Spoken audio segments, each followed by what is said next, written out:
Hello students, welcome to my channel. ఈ సెషన్లో మనము కంపారిజన్ ఆఫ్ ఫ్రాక్షన్స్ గురించి డిస్కస్ చేద్దాం. అంటే మనం ఒక 3 ఆర్ 4 ఫ్రాక్షన్స్ ఇస్తే దాన్ని ఎట్లా కంపేర్ చేసి ఏది పెద్దది ఏది చిన్నదని ఎట్లా చెప్పగలమని. మనకు మీరు కానీ తీసుకుంటే ఒక సపోజ్ సే 5/6, 10/11, 7/8 ఈ మూడిట్లో ఏది పెద్ద ఫ్రాక్షన్ అని అంటే ఎట్లా చెప్పాలి? ఓకే, దాని గురించి డిస్కస్ చేసే ముందు ఫస్ట్ ఆఫ్ ఆల్ మీకు ఎగ్జామ్లో ఎలాంటి క్వశ్చన్స్ డైరెక్ట్గా ఇస్తారా అనేది మీకు ఫస్ట్ డౌట్ రావచ్చు. కొన్ని కొన్ని ఎగ్జామ్స్లో ఇస్తారండి, బ్యాంక్ క్లరికలు, ఎస్ఎస్సి ఇలాంటి ఎగ్జామ్స్లో ఇస్తారు. కొన్ని ఎగ్జామ్స్లో అండ్ కొన్ని స్టేట్ గవర్నమెంట్ రిక్రూట్మెంట్ ఎగ్జామ్స్ వాటిల్లో ఇస్తారు. అయితే కొన్ని ఎగ్జామ్స్లో especially MBA entrance exams like cat కానీ బ్యాంక్ పిఓ ఎగ్జామ్స్లో మనకేమంటండి ఈ అప్లికేషన్ పార్ట్ డైరెక్ట్గా ఎవరు కానీ అప్లికేషన్ పార్ట్ అంటే ఇండైరెక్ట్గా ఇస్తారు. ఎట్లా ఇస్తారంటే సపోజ్ నేను మీకు ఒక బార్ డయాగ్రామ్ ఇస్తాడు. బార్ డయాగ్రామ్ ఇచ్చేసి సపోజ్ కాలేజ్ ఏ, కాలేజ్ బి, కాలేజ్ సి ఇట్లా 3 కాలేజెస్ స్టూడెంట్స్ ఇస్తారు. ఒక 2011లో, అట్లానే 2012లో, అంటే ప్రతి ఇయర్ కూడా ఒక 3 కాలేజెస్ స్టూడెంట్స్ స్ట్రెంగ్త్ ఇస్తాడు. ఇచ్చేసి ఇట్లా ఒక 5 ఇయర్స్ డేటా ఇస్తాడండి. ఇట్లా మీకు ఒక 5 ఇయర్స్ డేటా ఇచ్చేసి ఏమంటాడంటే ఇన్ ద గివెన్ ఇయర్స్లో college B compare to college A year ఎక్కువ పర్సెంటేజ్ ఉంది అంటాడు. అంటే ఏం చేయాలి మీరు? కాలేజ్ బి ఏ తోటి కంపేర్ చేస్తే ఎక్కువ పర్సెంటేజ్ ఉంది ఏ ఇయర్లో ఉందంటే ఏం చేయాలి?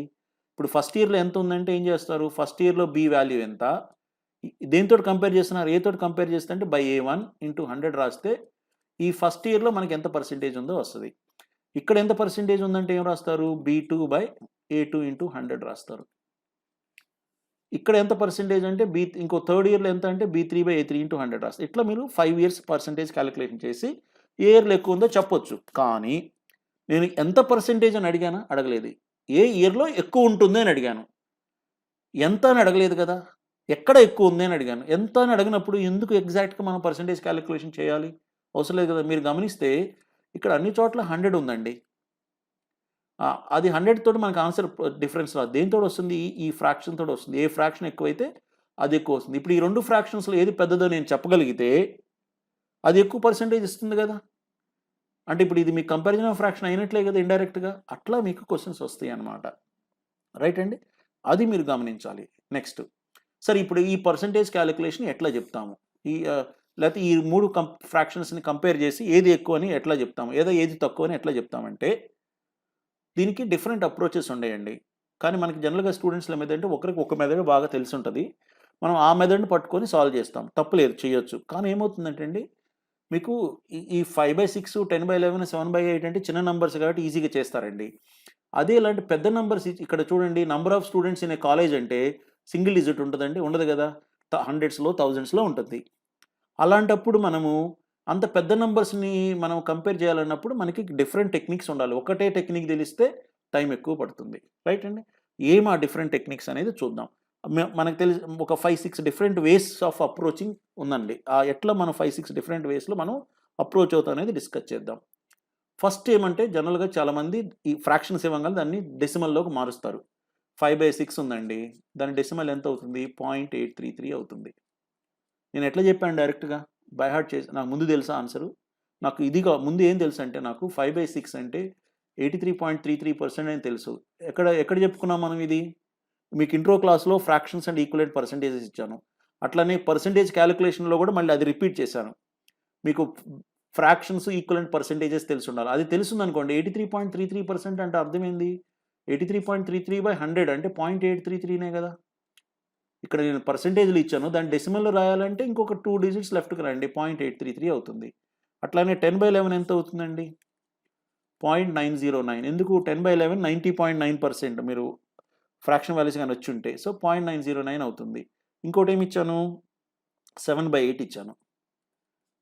7/8 ఎంత అవుతుంది? 87.5%, 0.875 అవుతుంది. వీటిలో ఏది పెద్దది? ఇది పెద్దది.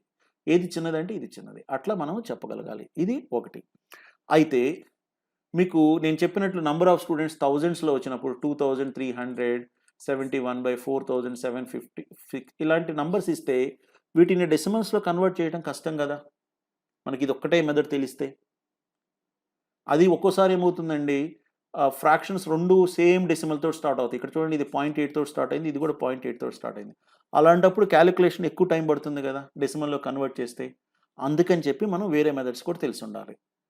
నేను అది చెప్తున్నానంటే దీని అర్థం ఇది వేస్ట్ అని కాదండి. ఇది కూడా ఉపయోగపడుతుంది. ఎట్లా సపోజ్ 2371/4756 ఉంది. సపోజ్ ఇంకొక ఫ్రాక్షన్ నేను చెప్తున్నాను. సే 3647 బై లెట్ అస్ సే 9987 అని ఉందనుకోండి. సపోజ్ చెప్తున్నాను అప్రాక్సిమేట్గా. ఇది చూడండి 2300 ఉంది. 23 2s ఆర్ 46. ఇది 1/2కి దగ్గరగా ఉంది. అంటే 0.5కి దగ్గర. 1/2 అంటే ఎంత? 0.5కి దగ్గరగా ఉంది. ఇది చూడండి 3600 99 10,000 ఆల్మోస్ట్. 33s 90 ఇది 1/3కి దగ్గరగా ఉంది. నేను ఎగ్జాక్ట్గా 1/3 అంటలేదు, దానికి దగ్గరగా ఉంది. అవునండి. 1/3 అంటే ఎంత అవుతుంది? అప్రాక్సిమేట్గా 0.33 అవుతుంది. 36 3s 108 అండి. యాక్చువల్గా క్లోజ్ టు 0.3 ఉంది. సో ఇది క్లోజ్ టు 0.3 ఉంది, ఇది క్లోజ్ టు 0.5 ఉందంటే ఇది ఎక్కువైనట్లే కదా, అవునా కదా? అట్లా మీరు గెస్ చేయగలగాలి. ఎక్కడైనా 2 ఫ్రాక్షన్స్ ఇట్లా ఉంటే వాటిల్లో గెస్ చేసేసి మనకు పెద్దది కావాలనుకోండి ఈ చిన్నది వదిలేస్తాం, చిన్నది కావాలనుకోండి పెద్దది వదిలేదు, అట్లా ఒకదాన్ని వదిలేయచ్చు. అట్లాగే ఇచ్చిన 5 ఆప్షన్స్ మీకు 5 years అని చెప్పాను ఇందాక ఇచ్చిన ఇంట్రడక్షన్ ఎగ్జాంపుల్లో. ఆ 5 yearsలో అన్ని ఫ్రాక్షన్స్ మనం ఇట్లా ఒకటి 0.5 ఇంకోటి 0.3 ఇంకోటి 0.7 అంత వైడ్ రేంజ్లో ఇచ్చేటట్టు ఎగ్జాంపుల్ ఇవ్వకపోవచ్చు. రైట్ అండి. ఎక్కడైతే ఇస్తారో అక్కడ మనము దాన్ని ఉపయోగించి ఇట్లా గెస్ చేసి అప్రాక్సిమేట్గా ఎస్టిమేట్ చేసి ఒకటి తీసేస్తాం. ఒకటి తీసేసిన తర్వాత మిగిలిన దాన్ని తీసుకొని ఇంకొక మెథడ్ ప్రకారం ఇంకొకటి తీసేస్తాము, ఇంకొక మెథడ్ని ఉపయోగించి ఇంకోటి తీసేస్తాం. అట్లా మనం అన్ని మెథడ్స్కి ఓపెన్గా ఉండాలన్నమాట. ఓపెన్గా ఉంటే త్వరగా ఈ కంపారిజన్ ఆఫ్ ఫ్రాక్షన్ చేయడానికి అవుతుంది అనమాట. రైట్ అండి. ఇంకొక మెథడ్ ఏంటి? ఎల్సిఎం మెథడ్ అనమాట. అంటే జనరల్గా మనకి స్కూల్ డేస్లో కూడా చెప్తారు, మీరు ఎల్సిఎం కనుక్కోండి డినామినేటర్స్కి అంటారు. 5/6 10/11 7/8కి మీరు ఎల్సిఎం కనుక్కోవాలి ఫస్ట్. ఈ డినామినేటర్ 6కి 11కి 8కి ఎంత అవుతుంది ఎల్సిఎం అండి? చూడండి 2 3s 11 2 4s 2 3 6 6 11 66 66 4s 264 అవుతుంది. ఇప్పుడు ఏం చేస్తారు? 6 తోటి దీన్ని డివైడ్ చేస్తారు. ఎన్ని టైమ్స్ పోతుందండి? మీరు చూడొచ్చు 2 3 6 ఎన్ని టైమ్స్ పోతుంది? 44 టైమ్స్ పోతుంది. 44 × 5 220 అవుతుంది. ఇప్పుడు 11 ఎన్ని టైమ్స్ పోతుందంటే 11 తీసేస్తే ఇక్కడ ఏముంది? 2 3 6 6 4s 24 ఉంది. 24 × 10 ఎంత? 240. 8 ఎన్ని టైమ్స్ పోతుందంటే 2 4s 8 కదండి. ఈ 2 తీసేస్తే ఏం మిగిలింది? ఇక్కడ 33 టైమ్స్ పోతుంది. కావాలంటే చూడండి 8 3s 8 3s 33 × 7 ఎంత? 231. ఇప్పుడు ఏది పెద్దది? 240 పెద్దది కాబట్టి 10/11 పెద్దది. ఏది చిన్నది? 220 చిన్నది కాబట్టి 5/6 చిన్నది అని చెప్తాం. ఏం జరుగుతుంది ఇక్కడ అంటే మనం గమనిస్తే ఈ 3 ఫ్రాక్షన్స్కి డిఫరెంట్ డినామినేటర్స్ ఉంటాయండి. దాన్ని మనము సేమ్ డినామినేటర్లోకి మార్చాం. అంటే ఈ 5/6ని మనము 220/264 అని రాసాము. ఈ 10/11 ఏం రాసాము? 240/264 అని రాసాము. 7/8నికి ఏం రాసాము? 231/264 అని రాసాము. డినామినేటర్ సేమ్ ఉన్నప్పుడు మీకు తెలుసు ఏది న్యూమరేటర్ ఎక్కువ ఉంటే అది ఎక్కువ అవుతుంది కదా, అంతే కదండి. హారం సేమ్ ఉంటే లవంలో ఏది ఎక్కువ ఉంటే అది ఎక్కువ అవుతుంది. సో న్యూమరేటర్ ఎక్కడ ఎక్కువ ఉంది? ఇక్కడ ఎక్కువ ఉంది కాబట్టి అది ఎక్కువైంది. రైట్ అండి. సో అది మనం గమనించాలి. రైట్. అయితే మనకి ఎల్సిఎం కనుక్కోవటం ఇప్పుడు చూడండి ఇప్పుడే 6 11 8కే పెద్దదైంది. అదే 3 digit నెంబర్ 4 digit నెంబర్ ఉంటే ఎల్సిఎం కనుక్కొని ఇట్లా రాయాలంటే చాలా టైం పడుతుంది కదా, అవునా? అందుకని చెప్పి ఈ మెథడు అన్ని నంబర్స్ కోసం చేయకూడదు, 2 నంబర్స్ కోసం అయితే చేయొచ్చు. ఎట్లా చేస్తారు చూడండి. ఎల్సిఎం అంటే ఏం చెప్పుకున్నాను? మీరు డినామినేటర్ సేమ్ చేస్తున్నారు. కామన్ డినామినేటర్ అంటే హారం, రైట్? కామన్ డినామినేటర్ చేస్తున్నారండి. సో అన్ని ఫ్రాక్షన్స్కి మీరు కామన్ డినామినేటర్ చేయకపోవచ్చు. ఒక 2 ఫ్రాక్షన్స్కి డినామినేటర్ ఈక్వేట్ చేయగలిగితే ఆ 2 ఫ్రాక్షన్స్లో ఉన్న న్యూమరేటర్స్ ప్రకారం ఒకదాన్ని ఎలిమినేట్ చేయొచ్చు కదా. నేను సపోజ్ మీరు 5/6 ఉందండి, 7/8 ఉంది. ఇప్పుడు 6కి 8కి డినామినేటర్ ఈజీగా చేయొచ్చు కదా. 6కి 8 మీరు 6 టేబుల్ తెలుసు, 8 టేబుల్ తెలుసు. ఏం నెంబర్ కామన్ వస్తుంది చెప్పండి? 24 కామన్ వస్తుంది కదా. 48 కూడా వస్తుంది. మీరు కావాలంటే ఏదైనా తీసుకోవచ్చు, పర్లేదు. 24 రావాలంటే ఇక్కడ ఏం చేయాలి? దీన్ని 4 తోటి మల్టిప్లై చేస్తే వస్తుంది కదా. 4 × 5 20. దీన్ని 5/6 అంటే నేను 20/24 రాయొచ్చు, రెండింటిని 4 తోటి మల్టిప్లై చేసి. అవును. దీన్ని 24 రావాలంటే ఏం చేయాలండి? 3 టైమ్స్ చేయాలి. అంటే ఒక్కదాన్ని చేయకూడదు. న్యూమరేటర్ డినామినేటర్ రెండింటిని 3 తోటి మల్టిప్లై చేశాను అనుకోండి, ఏమవుతుంది? 21/24 అవుతుంది. చూడండి 20/24 ఎక్కువ, 21/24 ఎక్కువ అంటే 21/24 ఎక్కువ. న్యూమరేటర్ ఎక్కువ ఉంది కాబట్టి అట్లా మీరు చెప్పగలగాలి. మీరు ఇది కంపారిజన్ ఆఫ్ ఫ్రాక్షన్సే కాదండి. మీరు ఫ్రాక్షన్స్ యాడ్ చేస్తున్నప్పుడు కూడా ఈ అప్రోచ్ చేయాలండి. సపోజ్ నేను ఇప్పుడు 8/15 సపోజ్ 5/63 ఇంకొకటి 11/45 ఉందనుకోండి. ఈ మూడింటిని యాడ్ చేయమన్నాను అనుకోండి, మీరు ఇప్పుడు ఈ ఫ్రాక్షన్ తీసుకొని యాడ్ చేయాలంటే ఎక్కువ ఈ ఎల్సిఎం తీసుకొని చేయాలంటే ఎక్కువ టైం పడుతుంది. అవునండి? అట్లా కాకుండా మీరు గమనిస్తే ఇది వదిలేయండి కాసేపు, ఇది కాసేపు వదిలేయండి. ఈ 2 ఫ్రాక్షన్ తీసుకుంటే మీరేమైనా చెప్పగలరా? యెస్. ఇది 15 3s 45 అవునండి? సో దీన్ని దీన్ని 3 తోటి మల్టిప్లై చేస్తే ఏమవుతుంది? 24/45 అవునా? ఇది 24/45 అవుతుంది. దీన్ని 3 తోటి మల్టిప్లై చేస్తే 24/45 ప్లస్ 11/45 అంటే డినామినేటర్ సేమ్ ఉంది కాబట్టి న్యూమరేటర్ యాడ్ చేయొచ్చు కదా. 24 ప్లస్ 11 ఎంత అవుతుందండి? 35. 35/45 అవుతుంది. 35/45 అంటే 5 పోతుందా? ఏమవుతుంది చెప్పండి? మీరు రాయొద్దండి, ఇట్లా రాయొద్దు. 35/45 అని రాయొద్దు. మీకు తెలుసు 5 7s 5 9s 7/9 అయింది కదా. సో ఈ రెండింటిని మీరు యాడ్ చేస్తే 7/9 అయింది. ఇంక నేను ఏం యాడ్ చేయాలి? ఇంకా 5/63 యాడ్ చేయాలి. మీకు ఎక్స్ప్లెయిన్ చేయడం కోసం పేపర్ మీద పెడుతున్నాను. అదర్వైజ్ పేపర్ మీద పెట్టాల్సిన అవసరం లేదు. 7/9 అయింది. 9 63 మళ్ళీ డినామినేటర్ ఈక్వేట్ చేయొచ్చా? 9 7s కదా. దీన్ని 7 తోటి మల్టిప్లై చేస్తాను అనుకోండి, ఏమవుతుంది? 7 7s 49 7 9 63 49/63 కదా. 49/6 ఇది 49/63 ప్లస్ 5/63 54/63 అని చెప్పొచ్చు. తర్వాత మీకు కావాలంటే దీన్ని క్యాన్సిల్ చేయొచ్చు. మరలా చూడండి, దీన్ని ఏం చేయొచ్చు మీరు? 9 6 9 7s అని చేయొచ్చు. అట్లా మీరు క్యాలిక్యులేషన్ చేయొచ్చు. రైట్? ఇది ఇంపార్టెంట్ అండి. రైట్? సో ఎక్కడ వీలైతే అక్కడ 2 ఫ్రాక్షన్స్ డినామినేటర్ ఈక్వేట్ చేసి మీరు దాన్ని సింప్లిఫై చేయొచ్చు. Right? Right please. Next shall we go to the next one అండి. Next one is cross multiplication method. Cross multiplication మెథడ్లో మనం ఏం చేస్తామంటే, ఇది కూడా యాక్చువల్గా అండి మీరు స్కూల్ డేస్లో చెప్తారు, మీకు టీచర్ చెప్పుంటారు 5/6 ఎక్కువ 10/11 ఎక్కువ అంటే 5 క్రాస్ మల్టిప్లై చేయండి. 5 11s 55 10 6 60 55 ఎక్కువ 60 ఎక్కువ అంటే 60 ఎక్కువ కాబట్టి 10/11 ఎక్కువ అని చెప్తారు. ఇది మీకు చెప్పుంటారు. యాక్చువల్గా ఏం జరుగుతుంది ఇక్కడ? ఇక్కడ కూడా మీరు కామన్ డినామినేటరే చేస్తున్నారండి. మీరు గమనిస్తే 5 11s 55 అన్నారు, 10 11 60 అని 60 ఎక్కువ కాబట్టి ఇది ఎక్కువ అని చెప్తున్నారు. కానీ యాక్చువల్గా ఏం జరుగుతుందో తెలుసా అండి? మీరు ఈ న్యూమరేటర్ని డినామినేటర్ని 11 తోటి మల్టిప్లై చేస్తున్నారు. అంటే మనం అదంతా చేయట్లేదు కానీ యాక్చువల్ దాని బ్యాక్గ్రౌండ్ ఇది అనమాట. దీన్ని 11 తోటి మల్టిప్లై చేస్తున్నారు. ఏమవుతుంది? 55/66 అయింది.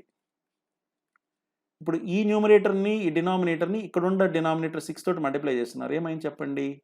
60/66 అయింది. ఇప్పుడు చెప్పండి, డినామినేటర్ సేమ్ ఉంది కాబట్టి 60 ఎక్కువ కాబట్టి ఇది ఎక్కువ అని చెప్తున్నాం. ఇది వన్ వే ఆఫ్ డూయింగ్ అనమాట. చూడండి, 10/11 ఎక్కువ 7/8 ఎక్కువ అని అనుకోండి, ఏం చెప్తారు? 10 8s 80 7 11 77 ఏది ఎక్కువ? 8 ఎక్కువ కాబట్టి ఇది ఎక్కువ అని చెప్తాం. అట్లా క్రాస్ మల్టిప్లికేషన్ చెప్తాము. అది కూడా బేసిక్గా దాని బ్యాక్గ్రౌండ్ ఎందుకు చేస్తున్నాం ఇది అనడానికి మీకు జస్ట్ చెప్తున్నానండి. స్కూల్ డేస్లో మీ టీచర్ ఇట్లానే చెప్పుంటారు. అప్పుడు మనకు తెలియదు ఎందుకు చేస్తున్నారో, మనం చేసి నేర్చుకుని ఉంటాం. ఇప్పుడు రీజన్ చెప్తున్నాను నేను. Right? Shall we go to the next one అండి. ఇప్పుడు మీరు డినామినేటర్ సేమ్ ఉంటే మీరు ఏం చెప్పారు ప్రీవియస్ ఎగ్జాంపుల్స్లో? డినామినేటర్ సేమ్ ఉంటే న్యూమరేటర్ ఏది ఎక్కువ ఉంటే అది ఎక్కువ అని చెప్పారు. ఒకసారి న్యూమరేటరే సేమ్ ఉంటే, సపోజ్ మీకు 7/9 7/11 ఉందండి, న్యూమరేటర్ సేమ్ ఉంది. ఇప్పుడు ఏది ఎక్కువ అయింది? న్యూమరేటర్ సేమ్ ఉన్నప్పుడు డినామినేటర్ ఏది తక్కువ అయితే అది ఎక్కువ అవుతుంది. రైట్? మీరు ఎక్కడైతే పాసిబుల్ ఉంటే అక్కడ మీరు 2 ఫ్రాక్షన్స్కి న్యూమరేటర్ కానీ ఈక్వేట్ చేస్తే డినామినేటర్ తక్కువ ఉంటే, డినామినేటర్ లెస్ అయితే ఫ్రాక్షన్ మోర్ అవుతుంది, హై అవుతుంది, గ్రేటర్ అవుతుంది. ఓకేనండి? ఇది మీరు గుర్తుపెట్టుకోవాలి. సో 7/9 ఎక్కువ 7/11 ఎక్కువ అంటే 7/9 ఎక్కువ. మీరు ఇప్పుడు ఇంక మిక్చిన ఫ్రాక్షన్స్లో 5/6 10/11 7/8 ఇచ్చానండి. అన్ని న్యూమరేటర్స్ మీరు ఈక్వేట్ చేయలేరు, కానీ 2 చేయొచ్చు కదా.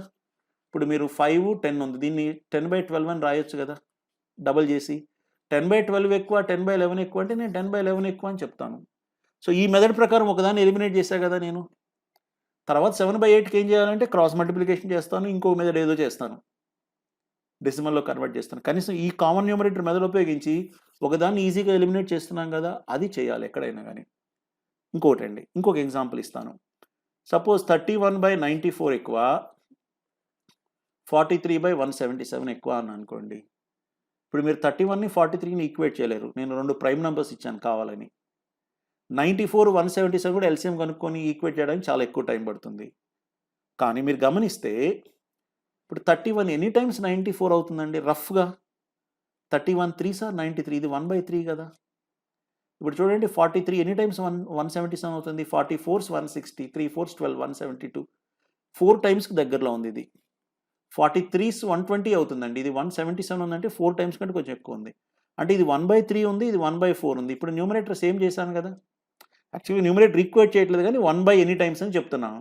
ఇప్పుడు 1/3, 1/4 అంటే ఏది ఎక్కువ అవుతుంది? 1/3 ఎక్కువ అవుతుంది. అంతే కదండి. 1/3 33%, 1/4 25%. మీకు తెలుసు న్యూమరేటర్ సేమ్ ఉన్నప్పుడు డినామినేటర్ ఏది ఎక్కువ ఉంటే ఏది తక్కువ ఉంటే అది ఫ్రాక్షన్ ఎక్కువ అవుతుంది. అవునండి, అట్లా చెప్పచ్చు. ఇది ఇట్లా కూడా మీరు కంపేర్ చేయొచ్చు. న్యూమరేటర్ సేమ్ అంటే ఆల్వేస్ సేమ్ ఇట్లా 10 అని ఈక్వేట్ చేయలేకపోవచ్చు. మీరు ఇట్లా కూడా ఆలోచించవచ్చు అనమాట. ఓకేనండి. అయితే ఇంత వైడ్గా ఇవ్వగలరు, ఒక్కోసారి తక్కువగా క్లోజ్గా ఇస్తారు. మరి ఎస్పెషల్లీ ఎంబీఏ ఎంట్రన్సెస్లో కానీ చూస్తే మీరు చాలా దగ్గర ఆన్సర్స్ ఇస్తారు. ఒక్కోసారి నేను ఇస్తాను చూడండి. ఇప్పుడు 31/94 ఎక్కువ, 43/127 ఎక్కువ అని అనుకోండి. మీరు చూస్తే 31 3s 93, 43 3s 120. ఇది 3 టైమ్స్ ఉంది, ఇది 3 టైమ్స్ ఉంది. అవునా? అప్పుడు ఈ మెథడ్ పనికిరాదా అంటే ఒక్కోసారి పనికిరాదు, కానీ ఇక్కడ పనికి వస్తుంది. ఎట్లా అంటే మీరు 31 3s ఎంత అవుతుందండి? 93. 31/93 అంటే ఎగ్జాక్ట్గా 1/3 అవుతుంది. ఇది 194 ఉంది కాబట్టి ఇది 3 కంటే కొంచెం ఎక్కువ ఉందా డినామినేటర్? 31 3s 93 ఉంది కాబట్టి ఒక 3.01 ఎంతో వస్తుంది. రఫ్గా చెప్తున్నాను నేను, ఎగ్జాక్ట్గా చేయట్లేదు. అంటే ఇది 3 కంటే కొద్దిగా ఎక్కువ ఉంది డినామినేటర్ ఒక్కటే చెప్తున్నాను నేను, ఫ్రాక్షన్ చెప్పట్లేదు. ఇది చూడండి 43 3s ఎంత అవుతుంది? 129 అవుతుంది. ఇది 127 ఉందంటే డినామినేటర్ 3 లేదు, 3 టైమ్స్ లేదు, కొంచెం తక్కువ ఉంది 3 కంటే. మేబీ 2.99 ఎంత ఉంటుంది, 3 కంటే కొద్దిగా తక్కువ ఉంది. అవునా? మీకు తెలుసండి 1/3 ఇప్పుడే చెప్పారు, 33.33% అని చెప్పారు, ఆర్ 0.33 అని చెప్పారు. ఇప్పుడు డినామినేటర్ కొంచెం ఎక్కువ ఉంటే ఈ వాల్యూ దీనికంటే తగ్గుతుంది కదా, 33.33% కంటే తగ్గుతుంది కదా. డినామినేటర్ పెరిగితే ఫ్రాక్షన్ వాల్యూ తగ్గుతుంది. అవునండి. సో 1/3 అయితే 33.3, 3 కంటే కొంచెం ఎక్కువ ఉంది కదా డినామినేటర్. మన ఆన్సర్ 33.33 కంటే కొంచెం తక్కువ ఉంటుంది. ఇక్కడ చూడండి ఇది 3 కంటే తక్కువ ఉంది, డినామినేటర్ తగ్గితే ఆన్సర్ పెరుగుతుంది కాబట్టి ఇది 33.33 కంటే కొంచెం ఎక్కువ ఉంటుంది. 33.33% కంటే కొంచెం ఎక్కువ ఉంటుంది. అప్పుడు ఏది పెద్దది? ఇది పెద్దది. అట్లా మనం చెప్పొచ్చు అనమాట. 2 సపోజ్ 21/41 ఉందండి, 39/79 ఉంది. చూడండి 21 2s 42. ఇది 2 కంటే కొంచెం తక్కువ ఉంది కాబట్టి 1/2 అయితే 50% అవుతుంది. డినామినేటర్ 2 కంటే తక్కువ ఉంది కాబట్టి మన ఆన్సర్ 50% కంటే ఎక్కువ అవుతుంది. 39 2 78, కానీ ఇది 79 ఉంది, అంటే 2 కంటే కొంచెం ఎక్కువ ఉంది. డినామినేటర్ ఎక్కువ ఉంటే ఆన్సర్ తగ్గుతుంది. ఇది 50 కంటే కొంచెము తక్కువ వస్తుంది. అట్లా మీరు చెప్పగలగాలన్నమాట. ఇది కామన్ న్యూమరేటర్. ఓకేనండి. రైట్. ఇంకొక మెథడ్కి వెళ్దాం. మీరు చూస్తే ఇప్పుడు వరకు కొంతమంది అనుకుంటారు ఇవన్నీ ఎందుకు, 5/6, 10/11, 7/8లో 10, 11 పెద్దవి కాబట్టి ఈ 10/11 పెద్దది అని కొంతమంది అనుకుంటారండి. అది చాలా తప్పు. న్యూమరేటర్ డినామినేటర్ పెద్దది అయితే ఫ్రాక్షన్ పెద్దది కావాల్సిన అవసరం లేదండి. ఇప్పుడు నేను 5/6 రాస్తాను, 23/49 రాస్తాను. ఇది పెద్ద నెంబర్స్ కాబట్టి 23/49 5/6 కంటే పెద్దది ఉంటుందా? ఉండదు. మీరు కావాలంటే డెసిమల్లో వేసి చూడండి, ఉండదు. ఇది పెద్దది. ఇది 50% కంటే తక్కువ ఉంటుంది, ఇది 83% ఉంది. సో ఫ్రాక్షన్ పెద్దదైతే పెద్దది కావాలి, న్యూమరేటర్ డినామినేటర్ పెద్దదైతే పెద్దది కావాల్సిన అవసరం లేదు. కానీ ఇక్కడ అవుతుంది కదా అని మీకు డౌట్ రావచ్చు. ఎందుకు అవుతుందంటే అండి, మీరు గమనిస్తే ఇక్కడ ఈ 5/6, 10/11, 7/8 చూస్తే న్యూమరేటర్ డినామినేటర్ డిఫరెన్స్ ఎంత ఉందండి? 5/6, 10/11, 7/8లో మీరు రాస్తే ఇక్కడ న్యూమరేటర్ డినామినేటర్ డిఫరెన్స్ ఎంత ఉంది? 1 ఉంది. ఇక్కడ ఎంత ఉంది? 1 ఉంది. ఇక్కడ కూడా 1 ఉంది. కామన్ డిఫరెన్స్ ఉన్నాయి కాబట్టి, అదే నేను common difference between numerator and denominator అంటున్నాను. ఉన్నప్పుడు మనము చెప్పొచ్చు. ఏం చెప్పొచ్చు అంటే ఇక్కడ 2 పాయింట్స్. ఇది డిఫరెన్స్ కామన్ అయితేనే మనం ఈ అప్రోచ్కి వెళ్తామండి. డిఫరెన్స్ కామన్ కాకపోతే అన్నీ 1 సేమ్ లేకపోతే ఇది చెప్పొద్దండి. సేమ్ డిఫరెన్స్ ఉంటేనే ఈ మెథడ్లో చెప్తాం. 2 పాయింట్స్ చెప్పాలి. ఏం చెప్తామంటే ఫస్ట్ పాయింట్ ఏమిటంటే అండి, ప్రాపర్ ఫ్రాక్షన్స్ అయితే, ప్రాపర్ ఫ్రాక్షన్స్ అంటే మనం ఏమంటాం తెలుగులో క్రమభిన్నాలు కదా, న్యూమరేటర్ లెస్ దాన్ డినామినేటర్. అంటే ఇప్పుడు ఇవన్నీ ప్రాపర్ ఫ్రాక్షన్సే కదా, 5/6, 10/11, 7/8 ఇవన్నీ ప్రాపర్ ఫ్రాక్షన్స్కి ఎగ్జాంపుల్. న్యూమరేటర్ డినామినేటర్ కంటే తక్కువ ఉంటుంది, ఫ్రాక్షన్ వాల్యూ లెస్ దాన్ 1 ఉంటుంది, ఫ్రాక్షన్ వాల్యూ లెస్ దాన్, ఇవన్నీ లెస్ దాన్ 1 కదండి, 0.833 ఇవన్నీ. ఓకే, ఇది ప్రాపర్ ఫ్రాక్షన్స్ ఉంటే రెండు కండిషన్స్, ఒకటి కామన్ డిఫరెన్స్ ఉండాలి, రెండు ప్రాపర్ ఫ్రాక్షన్స్ అయి ఉండాలి. అప్పుడు ఏది పెద్ద న్యూమరేటర్ ఉంటే, న్యూమరేటర్ డినామినేటర్ ఉంటే అది పెద్దదన్నమాట. Fraction with larger numerator and denominator, ఏ ఫ్రాక్షన్ అయితే పెద్ద న్యూమరేటర్ డినామినేటర్ ఉంటుందో అది పెద్దది అవుతుంది, లార్జర్ అవుతుంది. ఎప్పుడు ఈ రెండు కండిషన్స్, డిఫరెన్స్ సేమ్ ఉండాలి, ప్రాపర్ ఫ్రాక్షన్స్ అవ్వాలి. సపోజ్ మీకు డిఫరెన్స్ సేమ్ ఉంది కానీ ఇంప్రాపర్ ఫ్రాక్షన్స్ ఇచ్చాడు అనుకోండి. మనకి ఇంప్రాపర్ ఫ్రాక్షన్స్ అంటే అర్థం ఏంటండి, న్యూమరేటర్ మోర్ దాన్ డినామినేటర్, అపక్రమ భిన్నాలు అంటాం మన తెలుగులో. అంటే ఏమవుతుంది, సపోజ్ వీటిని అపక్రమ భిన్నాల్లో రాయాలంటే 6/5, 11/10, 8/7 అన్నారనుకోండి. అప్పుడు ఏమవుతుందంటే అండి, fraction with smaller numerator and denominator larger అవుతుంది. ఇది లార్జర్ ఫ్రాక్షన్ అవుతుంది. ఇది గుర్తుపెట్టి ఆపోజిట్. ఇక్కడేమో ఏది పెద్దదైతే అది పెద్దది అవుతుంది, ఇక్కడేమో ఏది చిన్నదైతే అది అవుతుంది. కానీ ఈ రెండింటికి అప్లై చేసే ముందు ఇది కండిషన్ సాటిస్ఫై కావాలి. చూడండి, మీరు కావాలంటే చూడండి, 6/5 ఎంత అండి, నేను డెసిమల్లో చేస్తే 1.2 అవుతుంది. 11/10 ఎంత, 1.1. 7/8 ఎంత, 1.14. ఏది పెద్దదండి, 1.2నే పెద్దది కదా. అట్లా. సో ఇది మనకి ఎప్పుడవుతుంది, డిఫరెన్స్ సేమ్ ఉన్నప్పుడు ఇది చేయాలన్నమాట. కొంతమందికి డౌట్ రావచ్చు, సార్ ఎగ్జామ్లో రెండు ఇచ్చాడు అనుకోండి, కొన్ని ప్రాపర్ కొన్ని ఇంప్రాపర్ ఇచ్చాడు అనుకోండి, ఏం చేయాలి సార్? ఎగ్జామ్లో మీకు హెల్ప్ చేస్తున్నాడు. ఎందుకు? ప్రాపర్ ఫ్రాక్షన్స్ అన్నీ 1 కంటే తక్కువ ఉంటాయి. చూడండి, న్యూమరేటర్ లెస్ దాన్ డినామినేటర్ ఏమో ప్రాపర్ ఫ్రాక్షన్స్ అన్ని 1 కంటే తక్కువ ఉంటాయి, ఇంప్రాపర్ ఫ్రాక్షన్స్ ఏమో 1 కంటే ఎక్కువ ఉంటాయి. So improper fraction always greater than proper fraction కదా. సో మీరు పెద్దవి కావాలంటే ఇంప్రాపర్ తీసుకుంటారు, స్మాలర్ కావాలంటే ప్రాపర్ తీసుకుంటారు. అది ఇవి రెండు ఇవ్వడండి, ఇస్తే మీకు చాలా ఈజీ అవుతుంది మీ calculations, right? Next last method చూద్దాం. Percentage increase in numerator and percentage increase in denominator చేయాలండి. ఇది కొంచెం టఫ్గా ఉంటుంది, జాగ్రత్తగా వినండి. సపోజ్ నాకు 5/6 ఉంది, 7/8 ఉంది. నాకు ఇప్పుడు 7/8 5/6 కంటే ఎక్కువ తక్కువ అనే క్వశ్చన్ మార్క్ వచ్చింది అనుకోండి. ఈ 7/8 5/6 తోటి ఏమిటి అని క్వశ్చన్ మార్క్ వచ్చింది. నేను 7/8ని 5/6 తోటి కంపేర్ చేస్తున్నాను. చూడండి ఎట్లా కంపేర్ చేస్తానంటే, ఈ న్యూమరేటర్ ఎంత ఎక్కువ అండి, 7లో 7 ఎంత ఎక్కువ, ఈ న్యూమరేటర్ 2 ఎక్కువ, కానీ నాకు పర్సెంటేజ్ ఇంక్రీజ్ కావాలి. 2 ఎక్కువ దేనికంటే, 5 కంటే. సో 2/5 అంటే ఎంత పర్సెంటేజ్ అవుతుంది, 40% ఎక్కువ. ఈ న్యూమరేటర్ మనకి ఇక్కడ ఫస్ట్ ఫ్రాక్షన్ న్యూమరేటర్ కంటే 40% ఎక్కువ. డినామినేటర్ చూద్దామండి. ఈ డినామినేటర్ 6 ఉంది, ఇది 8 ఉంది. ఈ denominator compare to first denominator ఎంత ఎక్కువ, 2/6 ఎంత అండి, 2/6 అంటే 1/3. 1/3 అంటే ఎంత పర్సెంట్, 33.33%. అంటే డినామినేటర్ 33.33% ఎక్కువైంది. మనకి ఈ 7/8లో న్యూమరేటర్ ఏమో 40% పెరిగింది ఫస్ట్ దాంతో పోల్చుకుంటే, డినామినేటర్ 33.33 పెరిగింది. ఇప్పుడు న్యూమరేటర్ ఎక్కువ పెరిగిందా, డినామినేటర్ ఎక్కువ పెరిగిందా? న్యూమరేటర్ ఎక్కువ పెరిగింది. చూడండి, percentage increase in numerator denominator percentage increase కంటే ఎక్కువ అయితే ఫ్రాక్షన్ ఇంక్రీజ్ అవుతుంది. అంటే ఇప్పుడు 7/8 అనేది 5/6 కంటే ఎక్కువ, రైట్? అదే percentage increase in numerator denominator కంటే తక్కువ అయితే, పర్సెంటేజ్ ఇంక్రీజ్ ఇన్ డినామినేటర్కి అయితే తక్కువ అయితే ఫ్రాక్షన్ వాల్యూ తగ్గుతుంది, డిక్రీజ్ అవుతుంది అనేది మనం చెప్పొచ్చు, రైట్ అండి? ఇక్కడ న్యూమరేటర్ పెరిగింది కాబట్టి ఫ్రాక్షన్ పెరిగింది, 7/8 5/6 కంటే ఎక్కువ అని చెప్తున్నాను, రైట్ అండి? అది మీరు గుర్తుపెట్టుకోవాలి. ఇప్పుడు ఇది చెప్పి నేను వదిలేస్తే మీకు డౌట్ రావచ్చు, సార్ 2 పెరిగితే చెప్పారు 2 తగ్గితే అని. నేను ఇట్లా మీకు 2 రూల్స్ రాయొచ్చండి మళ్ళీ, కానీ అన్నెసరీ కన్ఫ్యూజన్ కదా, మనం దాన్ని అవాయిడ్ చేయొచ్చా లేదా? మీకు 7/8 ఫస్ట్ రాసి 5/6 ఇట్ రాసి ఇది ఎంత తగ్గింది ఇది ఎంత తగ్గిందని మీకు మళ్ళీ ఒక 2 రూల్స్ చెప్పొచ్చు. చెప్తే ఏమవుతుంది, అన్నెసరీ దీనికి కన్ఫ్యూజ్ అవుతారు. దీన్ని అవాయిడ్ చేయండి.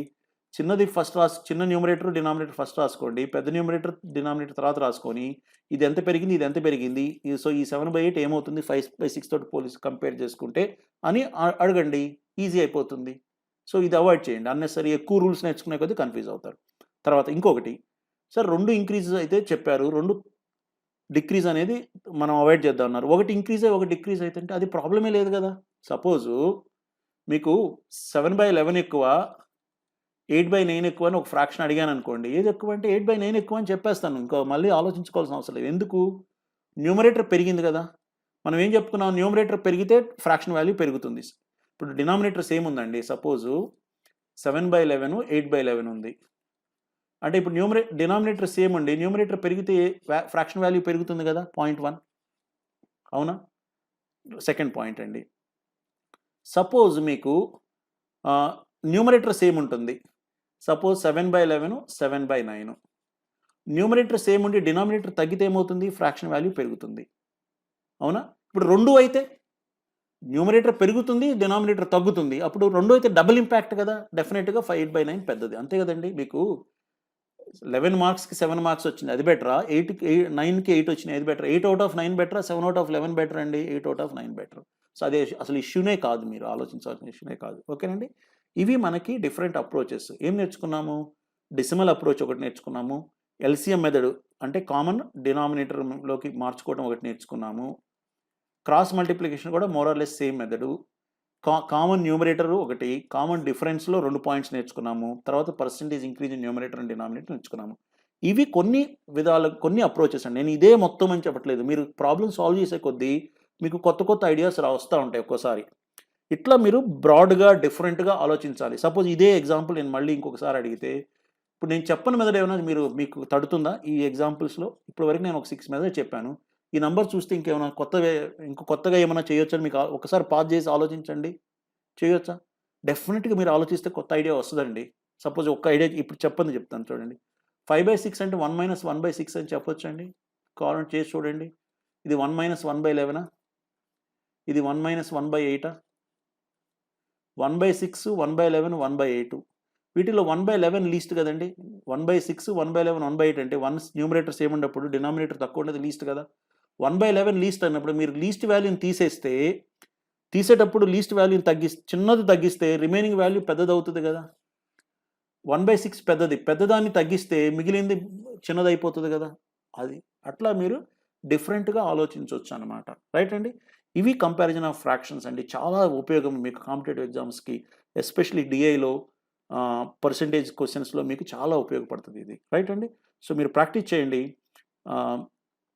ఇంకేమైనా డౌట్స్ ఉంటే you can always reach me at sr.gorantla1@gmail.com or even at Facebook, Instagram, Twitter, లింక్డ్ఇన్‌లో కూడా @srgorantlalo నన్ను రీచ్ కావచ్చు. రైట్ అండి. Thank you. ఇంకొక వీడియోలో కలుద్దాం.